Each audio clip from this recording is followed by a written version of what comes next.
Mukama yebazibwe abantu bakatonda abalungi babuuzaako mu linnya lya Mukama waffe Yesu Kristo. Era nga nsaba Mukama atuteekeko ekisa kye n'olwaleero nga tugabana ekigambo kya Katonda era nga emmere y'omwoyo emmere y'omwoyo gwange etuyamba okukula mu mwoyo omuntu waffe ow'omunda nga kye kikula kya Kristo ekiri munda mu ffe. Tujjukire nti Bayibuli etulaga bulungi mu kitabo kya Ephesians chapter 4 okutandikira ku verse 11 okutuuka ku verse 15 watulaga nti Katonda lwaki yatuweereza ababuulizi, lwaki yatuweereza abatume, bannabbi n'abalala bonna n'abasomesa ng'ekigendererwa basobole otuyigiriza tusobole okubanga tuzimbibwa munda mu ffe, ekikula kya Kristo munda mu ffe kizimbibwe kituukire ddala ku kipimo kya Kristo bwe yali kuno ku nsi. Ekyo Mukama kyayagala era ensonga lwaki tubuulirwa ekigambo kya Katonda, ekikula kya Kristo ekiri munda mu ffe kikule okutuuka ku kipimo kya Kristo bwe yali kuno ku nsi. Era ng'olwaleero ngenda kwogerako ku bintu ebitonotono. Omuntu omu beebadde alina byambuuza.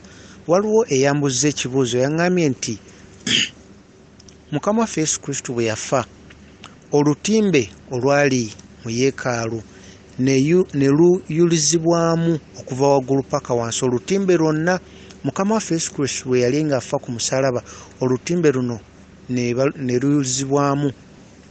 Era yabadde omwami ono ambuuza nti kino kitegeeza ki? Era ng'ayagala ayongere okitegeera. Yambuuza n'ebirala bingiko era nange ne ŋŋamba nti Mukama anaaba nsobosezza nja kuba mbiddamu okusinziira Mukama obusobozi bw'anaaba mpadde. Era nga ali yawuliriza naawe nga wali yagadde okumanya lwaki olutimba olwo lwayulizibwamu Mukama waffe Yesu Kristo bwe yafa. Olutimba olwo tujjukire nti olutimba olwo lwali lubikka okubeerawo kwa Mukama oba ekifo ekitukuvu mu bitukuvu, ng'eyo nabbi wa Katonda yekka yali akkirizibwa okgendayo nga yatuukirira Katonda, ng'era abantu abalala baali tebakkirizibwa, nga nabbi wa Katonda yayogera ne Katonda n'ajja n'abuulira abantu Katonda kikyagambye, nga nabbi wa Katonda nga Musa n'abalala nga yalinga omutume Katonda gw'atumye yayogera ne Katonda ye n'aleeta obubaka. Naye Mukama waffe Yesu Kristo olw'okuba lyekkubo lyokka eritutuuse wa Katonda, mu kufa kwa Mukama waffe Yesu Kristo yaggulawo ekkubo, yatuggulirawo ekkubo nti we tuyita mu ye tusobola okugenda butereevu naffe ne twogera ne Katonda. Y'ensonga lwaki olutimba olwo lwayulizibwamu, kubanga Yesu Kristo yajjawo eri enkola enkadde nga nabbi yekka yayogera ne Katonda. Naye ku ssaawa ey'olwaleero mu kiseera kino naawe kennyini osobola okunoonya Katonda era n'omuzuula era n'oyogera naye ne yeeraga gy'oli. Bw'obanga omwagala ojja kugondera ebyo bye yalagira. We tulaba mu kitabo kya Yokaana John chapter 14 verse 21 Mukama atulaga Yesu Kristo yayogera n'agamba oyo amwagala ajja kugondera amateeka ge era ajja kujja yeerage yeeyoleke gy'ali. Osobola okunoonya Katonda n'omuzuula, Kristo asobola okweyoleka gy'oli n'omumanya. Y'ensonga lwaki olwo olutimbe lwayulizibwamu, nga kiraga nti kati ffe tusobola okwogera ne Katonda butereevu, kubanga olwo olutimbe lwe lwali lubikka ekifo ekitukuvu mu bitukuvu, ng'ekifo ekyo kye kirimu okubeerawo kwa Katonda. Y'ensonga lwaki mu kiseera kino bwe tuyita mu Yesu Kristo butereevu tuba tusobola okwogera ne Katonda, Katonda asobola okweyoleka gy'oli, kubanga Yesu Kristo lyekkubo eryatutuuse wa Katonda. Mu kusooka baali tebasobola kwogera na Katonda butereevu, naye Kristo yajja n'atuteerawo ekkubo, bwe tuyita mu ye twogera ne Katonda butereevu. Era omwami ono bambi yambuza ekibuuzo ekirala ng'ayagala kumanya Katonda we era alina bye yeetaaga okumanya Katonda. Era nange nabadde musanyufu okuba nti Katonda ampadde akakisaako wabe wambuuza ebintu ng'ebyo, kubanga mazima nange eriba ssanyu mu mutima gwange, kubanga kuyitibwa kwange mbeeko kye njogera ekimu babiri ebikwata Katonda. Ekirala kiyambuuziza yaŋŋambye nti Mukama waffe Yesu Kristo, kubanga omwami ono yabadde alaba firimu ya Yesu n'agamba nti waliwo we yalabye Mukama waffe Yesu Kristo we yayogera n'agamba abayigiriza be nti oyo atalina kitala agende akigule. Era omu ku bayigiriza be ne bamugamba n'agamba Mukama waffe ebitala biibino. Era omu ku bayigiriza n'akwata ekissi ekitala n'asalako okutu kw'omu ku bali abali bazze okukwata Mukama waffe Yesu Kristo. Naye Mukama waffe Yesu Kristo n'akwata okutu n'akuzza kw'oli gwe bali bakusazeeko era n'amuwonya. Era omwami yabadde ambuuza ku kitala kino kitegeeza ki, naye ng'ekyokuddamu era mwe kiri mu Bible. Bw'osoma mu kitabo kya Ephesians chapter 6 verse 17 etulaga bulungi nti ekigambo kya Katonda kye kitala era kye kiso. Ekigambo kya Katonda kye kitala kye tukozesa okulwanyisa omulabe. Ekigambo kya Katonda kye kiso era kye kitala kye tulwanyisa, wabula si bino bye tulaba n'amaaso gaffe, kuba tujjukire Mukama waffe Yesu Kristo yayogereranga mu ngero. Era atulaga bulungi w'osoma Matayo 13 olunyiriri okutandikirawo ku lw'ekkumi. Mukama waffe Yesu Kristo yayogera n'agamba nti yasomesanga ng'ayogera mu ngero olw'ensonga ab'ensi bawulire naye baleme kutegeera, balabe batunule naye nga tebalaba, kubanga ebyama by'obwakabaka bwa Katonda byaweebwa ffe, byaweebwa abo abayigiriza abo abamugoberezi be, so nga abantu b'ensi tebyabaweebwa. Era ng'eri abo bangi ab'ensi n'oyo alina akatono kajja mugibwako, ate ono yaweebwa ayongerwe. Yensonga lwaki netuba tusoma Bible tujjukire nti ebigambo bya Katonda abyogera mu ngero. Tulina okusooka ne tusaba omwoyo we atukulembere tusobole obitegeera. Yensonga lwaki kebere Bible tusooke tusome akatono tukategeere, tulyoke tugenda ate tusome ebirala. Era nekuba kusoma Bible tulina kubanga nga tonnaba gisoma sooka osabe Mukama akuteekeko omwoyo akukulembere osobole okutegeera ekyo ky'ogenda okusoma, kubanga mazima ngero. Yensonga lwaki omuntu osobola okugenda n'osoma Bible emyaka n'olira oli asomye Bible emyaka 6 emyaka emeka naye era nga tannafuna nkolagana na Katonda, kubanga ekisooka Katonda mwoyo, era omuntu atali mu mwoyo tasobola kusanyusa Katonda. Ekyo kiri mu Romans chapter 8 verse 8. Oyo atali mu mwoyo, omuntu atali mu mwoyo ntegeeza ali mu mubiri, tasobola kutegeera Katonda ate tasobola musanyusa. Romans chapter 8 verse 8.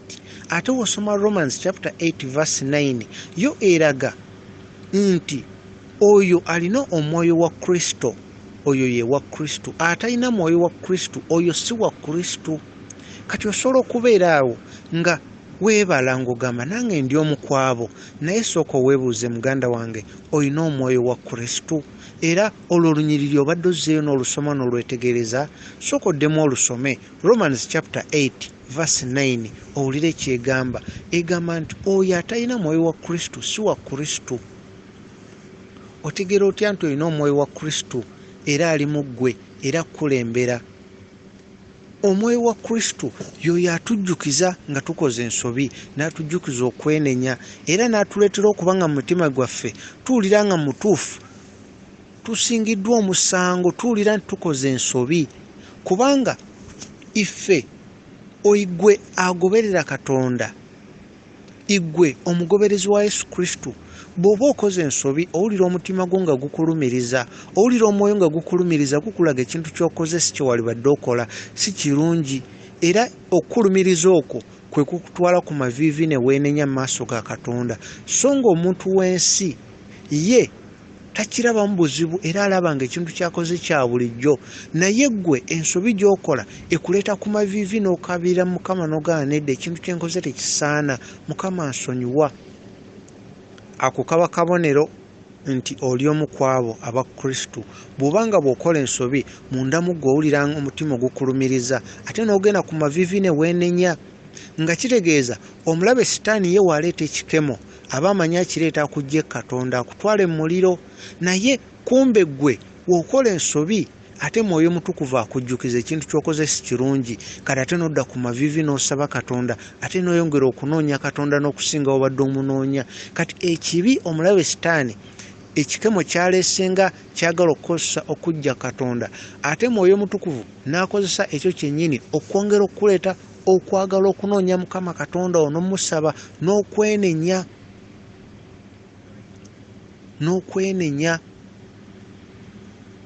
Tujjukire buli omu alina okwetikka omusaalaba gwe agoberere Kristo. Mukama waffe Yesu Kristo yeetikka omusaalaba, ye ataayonoona, yeetikka omusaalaba gwaffe abaayonoona ebibi bye twakola. Tujjukire ffe tuzaalibwa mu kibi. Adamu yayonoona ate naffe twava mu Adamu, nga kitegeeza ffe twayonoona. Naye Yesu Kristo yajja okutwala ekibi ekyaffe abantu, omuntu eyayonoona eyali asaanidde okufuna ekibonerezo.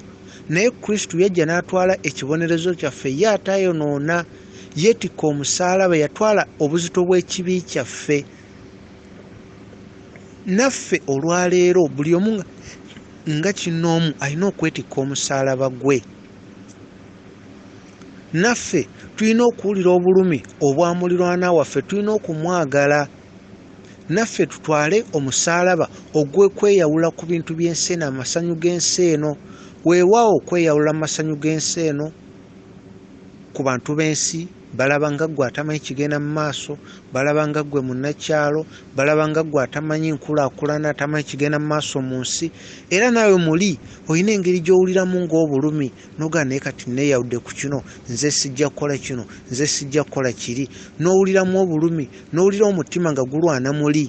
Omubiri gugamba kola kino, obwongo bugamba kola kiri, naye omutima gugamba ekyo tekisaanidde mu maaso ga Katonda. Tolina kugenda mu kifo kino, tolina kukola bw'oti. N'obeeramu ng'olina olutalo munda muli mu ggwe.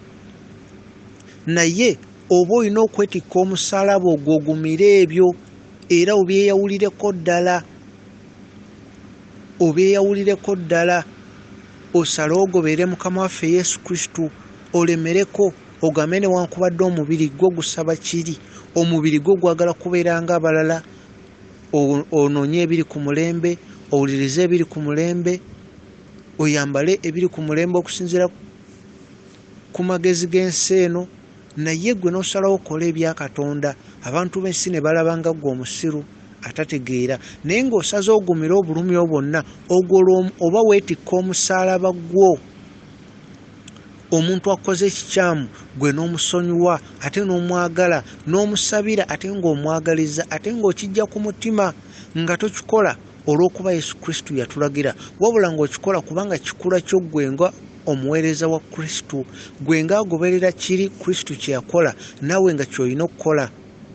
Tujjukire abaamukuba ne bamuteeka ku musaalaba ne bamukomerera, yasaba n'agamba Katonda wange, Kitange, basonyiwe kubanga kye bakola tebakimanyi. Naffe leero oyo muliraanwa waffe atatwagaliza, oyo asaze okubeera mulabe waffe, ffe tulina kumwagaliza, tulina kumwagala, kubanga Yesu Kristo yayogera naga twagale balabe baffe era tubaagalize. Abo abatukasinga ffe tuba blessinge, abatwagaliza obubi ffe tubaagalize bulungi okuva mu mutima gwaffe, kubanga mazima bambi kye bakola tebakimanyi.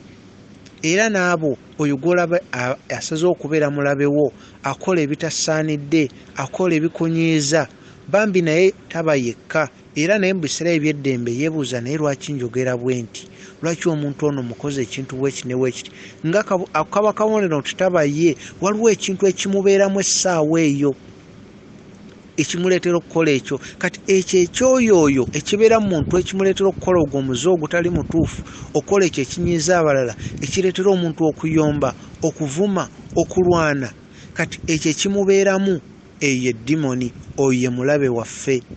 Wabula so omuntu ono oyinza okuba ne mukwano gwo ng'ayagala nnyo okuyomba, ayagala nnyo okulwana, ayinza n'okusindika awatali nsonga, wabula bw'akusindika tofuna busungu, naawe ate omusindike ate mulwane. Wabula manya nti okwo kulinga kugezesebwa. Mukama akuleetedde eggezesebwa alabe oli mwetegefu okwetikka omusalaba gwo, oli mwetegefu omugoberera okole ye kye yakola. Ye bwe baamukuba teyabakuba wabula yasaba Katonda abasonyiwe kubanga kye bakola tebakimanyi. Naawe bw'otyo woonaasaba eri oyo akuyisa obubi, eri oyo asazewo abeere mulabe wo. Tujjukire ffe tulina kugoberera Kristo ye kye yakola, twagale muliraanwa waffe. Eyo embeera ejja nga omulabe Sitaani ayagala tunyiige, tweyise bulala, twogere ebitali bituufu. Oli akuvumye naawe Sitaani ayagala omuvume, naye ffe tulina kweyisa bulungi. Tumanye nti ebyo bye tusanga ku nsi Mukama waffe Yesu Kristo byonna yabiyitamu, kwonna okugezesebwa yakuyitamu era n'awangula. Kati naffe tumugoberera ne tukola ye kye yakola, naffe tujja kuwangula. Tujjukire bye yakola era bye tusaanidde okukoppa, bye tusaanidde okutunuulira, tumugoberere kuba ye ekkubo lye yayitamu naffe lye tulina okuyitamu. Abaamukuba ne bamuwandulira amalusu ne bamukomerera, yasaba Katonda abasonyiwa kuba kye baali bakola baali tebakimanyi. Kati naffe kye tulina okukola ekyo kyennyini nga ye kye yakola. Yali mwetowaze, yali mugumiikiriza. Abantu abaamuli ku lusegere, omu ku baamuli ku lusegere, Judas Iscariot, ye yamulyamu olukwe. Leero oyo akuli ku lusegere singa n'akulyamu olukwe n'akola ky'obadde tosuubira, onaamusonyiwa era onaasigala okyamwagaliza. Tujjukire oyo muliraanwa waffe akola ekitali kituufu, bambi si yeye, era tetumulina kuteeka lutalo eri oyo muliraanwa waffe oba muganda waffe, wabula waliwo ekimulimu ekyo kye tulina okugoba. Kubanga osoma Ephesians chapter 6 verse 12 eraga bulungi nti abalabe baffe si oyo omuntu alina omubiri n'omusaayi, wabula abalabe baffe ge maanyi ga Sitaani ag'ekizikiza, bwe buyinza bw'ekizikiza. Awo be balabe baffe be tulina okugoba.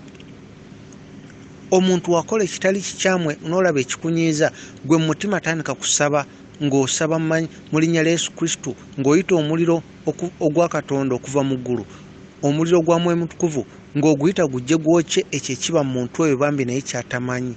Era ogenda okukola omuntu ng'akyuse, ayinza n'okwetondera nagamu n'ensonyiwa, kubanga kiri ekimubaddeko kiba kigenze. Kati ekyo ekibeera mu muntu kye tulina okusabira, wabula si muntu. Omuntu ye nga ye bambi talina musango, wabula wabaawo ekimulimu. Eyo eba dimoni ye muleetera okukola ekyo, ye Sitaani amuleetera okukola ekyo ng'ayagala omutwala mu muliro. Ekyo Mukama waffe Yesu Kristo yakimanya, yensonga lwaki abaamukomerera yabasonyiwa, yensonga lwaki abaamukomerera yabasonyiwa, era n'asaba Katonda abasonyiwe kuba kye baali bakola baali tebakimanyi.